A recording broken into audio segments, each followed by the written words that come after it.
Magandang umaga, Luzon, Visayas at Mindanao. Saan man kayo na roroon. Ako po si Bigwas Cris Asebuque ng Bigwas Internet TV. Narito po tayo ngayon sa Masbate Capital para sa exclusive interview kay Masbate Governor Antonio T kaugnay sa kontrobersiya sa pag-appoint ng Board of Director sa Masbate-Mobo Water District. Mga kabigwas, sino nga ba ang binigyan ng authority ng LUWA para mag-appoint ng nabakanting pwesto ng Board of Director sa MMWD? Ang City Mayor o ang Gubernador? Para sa inyong update o kung sa isyong ito, tumutok lang sa ating live coverage sa Bigwas Internet TV. Mula po dito sa Kapitolyo, ako po si Bigwas Cris Asebuque. Okay, go. One of the controversial issues besetting the people of Masbate is about the water services and operation of Masbate-Mobo Water District in Mobo and Masbate City. Some questions and misconceptions could be in the minds of Masbateños. It could be, who is in authority to appoint the board of directors? Is there a need to appoint board of directors despite the present or incumbent board of directors? What was the big contribution of the governor since the existence of Masbate-Mobo Water District? My friends, as your provincial information officer, I have the responsibility to give you the information because the Provincial Information Office is the repository of accurate information. I'd like to invite you to watch and listen to this interview with the Honorable Governor Antonio T. Kho. Governor, can you tell us the story of Masbate-Mobo Water District? At the very start, this is Masbate water system. Okay. They were bankrupt and they asked help to the city government, but they failed. Here comes now the provincial government coming to a rescue. Then it was authorized by the board to put up 10% equity to the total construction cost. In year 2000, the provincial government put up 7,136,000. Then, in the year 2006, the provincial government put up another 7 million, a total of 14,136,000 pesos. So, without my 10% equity, there will be no water. Okay. So, in putting up 10% equity to the total construction cost, I was automatically the appointing authority by the LUWA because he who put up 10% equity is the appointing authority. Because how could we now protect the money of the provincial government of putting up 10% equity kung ang appointing authority iba na tao? Oh. Baka mag-appoint ng mga siraulo ng mga board of directors, matutunaw ang 14,136,000 pesos namin. Oh, so, my slogan before, and my political detractors doesn't believe, na this Masbate-Mobo Water System, dahil from Masbate Water System, I renamed this to Masbate-Mobo Water System because the source is from Mobo. Kaya mapakinabangan din naman ng mga constituent natin sa Mobo. Then, nalagay na. My slogan is, water is life. Then, we were the one who solved the water disease, like amoebiasis, in the city of Masbate.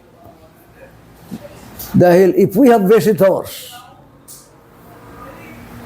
hindi malimut-limutan ang Masbate. Dahil sa aeroplano pa lang, halos pugsit na ang mga lubot sa naton, mga bisita, kaya nagka-amoebiasis na. So, we solved two. We solved the water disease, the amoebiasis, and a potable water at their doorsteps. Hindi na magkariton. Kaya, whenever there will be a problem to this water, whenever there will be a management problem, why blame Governor Kho? Ang trabaho ko, mag-assess, magtulong. So, whenever there will be a management problem, dapat i-call natin ang attentions ng mga general manager, ng mga board of directors, kung ano ang gagawin, pagtulungan natin ito. Oh. That's all. Okay, Governor, I have heard that Mayor Socrates Tuason have appointed you set board of directors despite the existence of incumbent members of board of directors. That's a very good question, Sir, Mr. Asebuque. is it legal or illegal? That's a very good question. Look, we have a presidential decree number 768. Under that section, section 11, nakasa doon na all board of directors can be removed with a cause, provided that this will be an approval by law administrator. Yan na. The action of Mayor Atis is in contrary to these sections. This is a gross and blatant violations of the Presidential Decree number 768 series of 1975 under Section 11. Dapat, ang gawin niya, as you have a question, why the mayor appoint a new set of board of directors despite that there's an existing? My answer is a blatant violations of Presidential Decree number 768 series of 1975. Dapat ang action niya, he should ask or confirmations to the LUWA that I'm now exercising my power under the concept of more than 75 concessionaire, more than 75 concessionaire from the city. Then, upon received by the request of the city mayor, the law administrator will investigate. If it is really true, then the law administrator will cancel all of the appointment and give signal to Mayor Tuason. You can now exercise your power and you will now proceed with the appointment of the Board of Directors of Masbate-Mobo Water System Board of Directors without confirmations of the law administrator and approval of administrator that this is abuse of power or abuse of authority. And if I would like to give warning to Ates, if he will insist this, I will be forced to charge criminal and administrative liability because I have approved.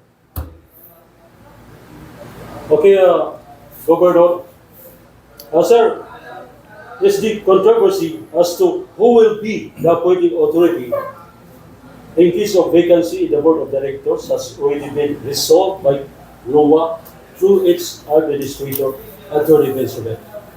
So, as far as that question is concerned, if this is already on order or is there already resolved by the law administrator, I will like to call the attentions of the spokespersons of the Board of Directors of Masbate Water System. What can you say about that Board of Directors?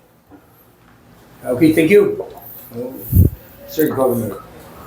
Well, during my first press con on the appointing authority of the Water District Board of Directors, I have read the copy of the letter issued by the LUWA Administrator, native of Masbate, Antonio T, dated May 31, 2023. And you know what? In the second page, paragraph 4, it says, in conclusion, the authority to appoint members of the Board of Directors of MMWD now rests on the provincial governor pursuant to Section 3B of PD 1 and 8 as amended. So, this copy tells us it's the provincial governor who has the authority to appoint Board of Directors in case of vacancy.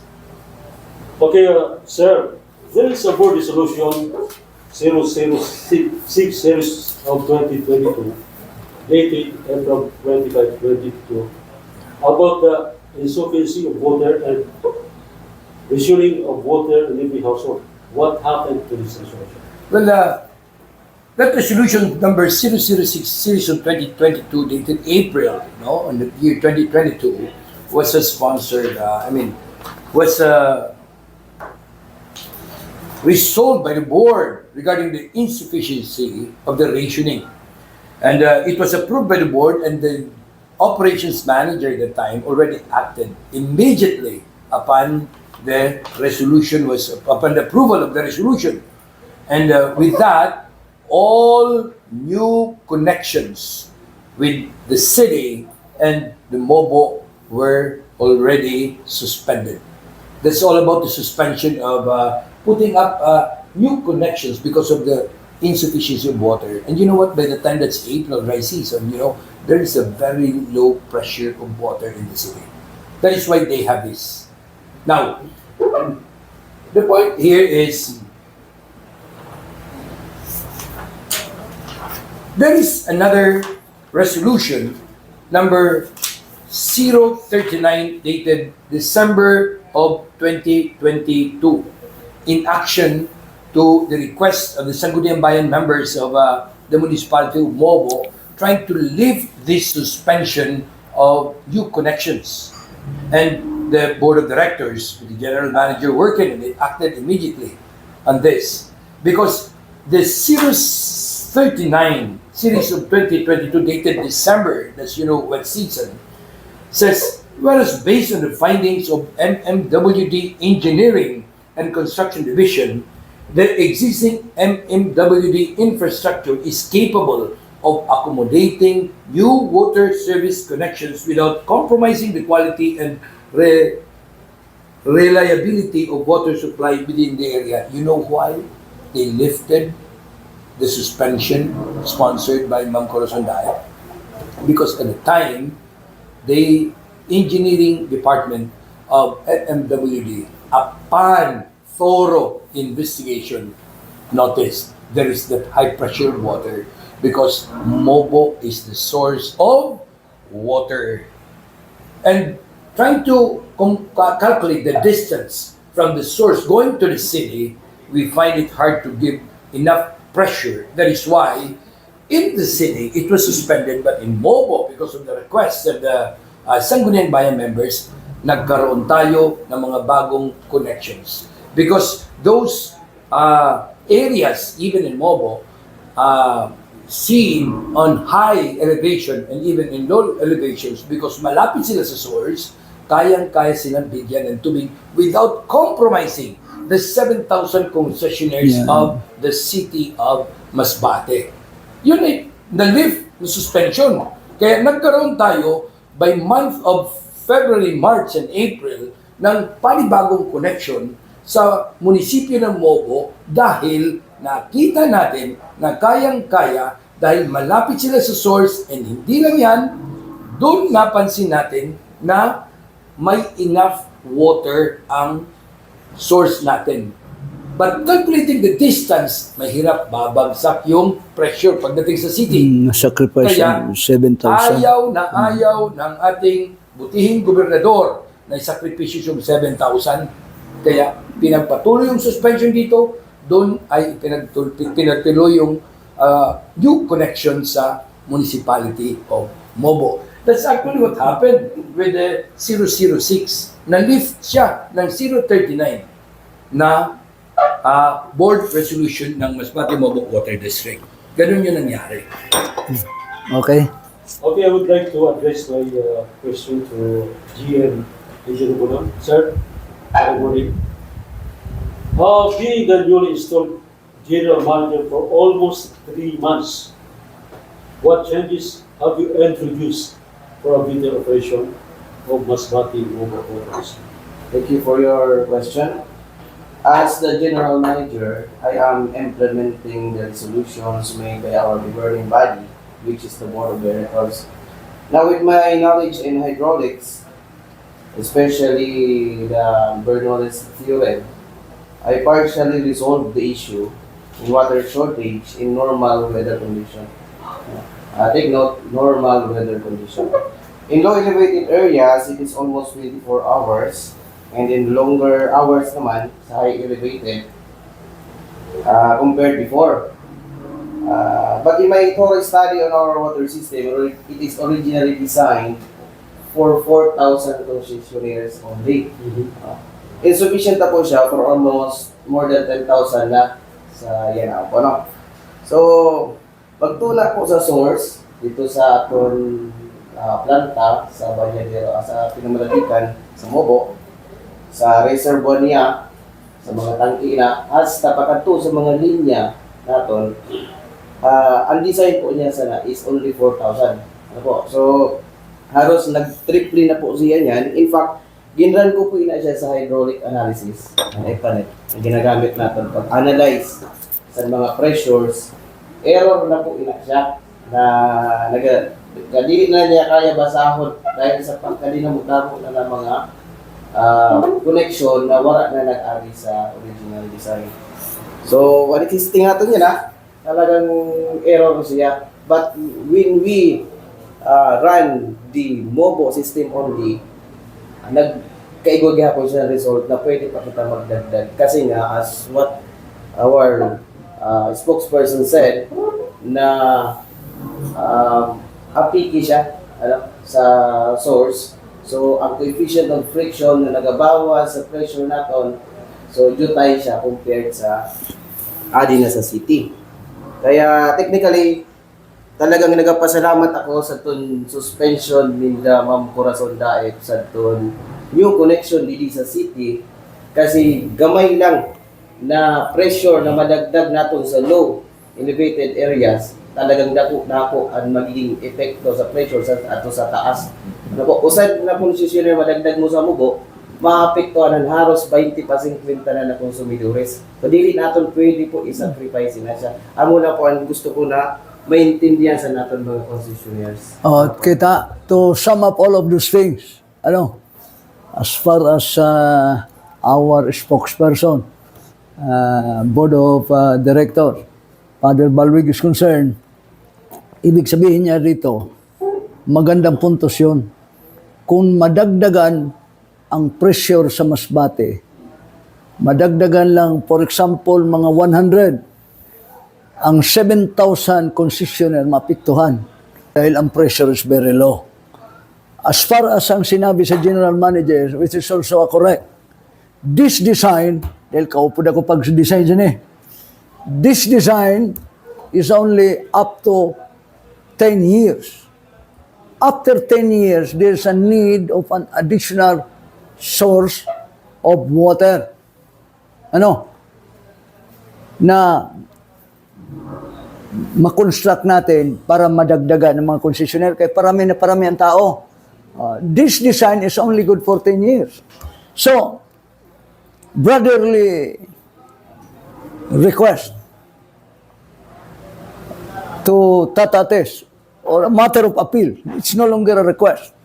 Make use of your 20% development fund. You also construct your own and you name that into Masbate City Water System so that we can also accommodate our constituents and a potable water at their doorstep. Ganun ang kasimple. This is not an ordinary case. This is a case wherein the provincial government put up 10% equity. Without my 10% equity, there will be no water in the city. So, the very questions, how could now the provincial government protect the interest of the provincial government and putting up 14,136,000 pesos in order that this water system will operate and can serve our constituents in the city. Dahil may slogan before is water is life. Oh. Kaya kung pwede, gusto niya tumulong, make use of his 20% development fund. Like of what we did in the hospital. We want to cater our patient. That the majority is from the city. Oh, gusto namin magtulong sa constituents namin. Linagyan namin ng magandang hospital. Our hospital now is good as St. Luke's. Magpunta kayo ng hospital. Oh, I'd like to invite you, people of Masbate, to visit our hospital. Oh, branded ng mga equipment. And it was no less than, the chief of hospital is no less than the president of entire Visayas, Sorjo. Oh. So, ibig sabihin, efficiente na, maganda na ang pagpatakbo.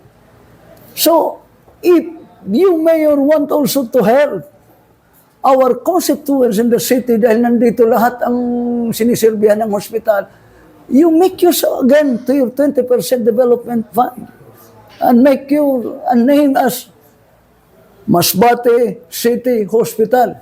If I'm not mistaken, this is the only city hospital this is the only city of entire Region 5 na walang sariling hospital. Oh, that's all. Sir, Oh. ano pong mensahe mo sa ating mga kababayan ng mga Masbate? Ang mensahe ko sa mga ating kababayan na Masbateño na una, especially to those chief executive, maingat kayo mag-action dahil this will boomerang sa atin. Ano? Kung may see to it that we consult our legal counsel before we move. Gaya nga niya na nag-appoint ng board of director na mayroong existing. That is a gross and blatant violations of that presidential decree. Not only that, you usurp the power of the law administrator. Hindi nga alam ng kuwa, tinanggal mo ng board of directors, hintayin mo na ang law administrator magtanggal sa mga board of director, and that will be the time that the LUWA administrator will give you a signal, oh, Mr. Tuason, Mayor, you exercise your power. You appoint a new board of director.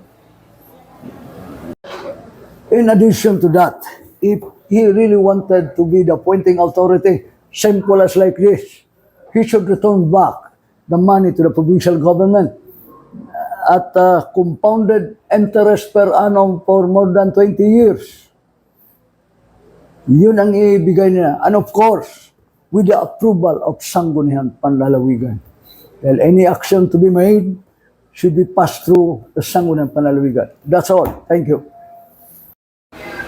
The Provincial Information Office is indeed giving you just the right and accurate information.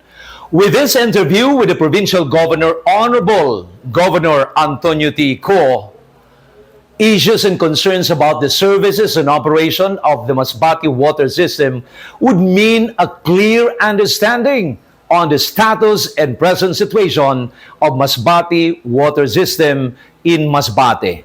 Join us again in our next episode of Provincial Updates with your Provincial Information Officer, Long Logronio, saying, Masbateño ako, Masbate, palangga ko.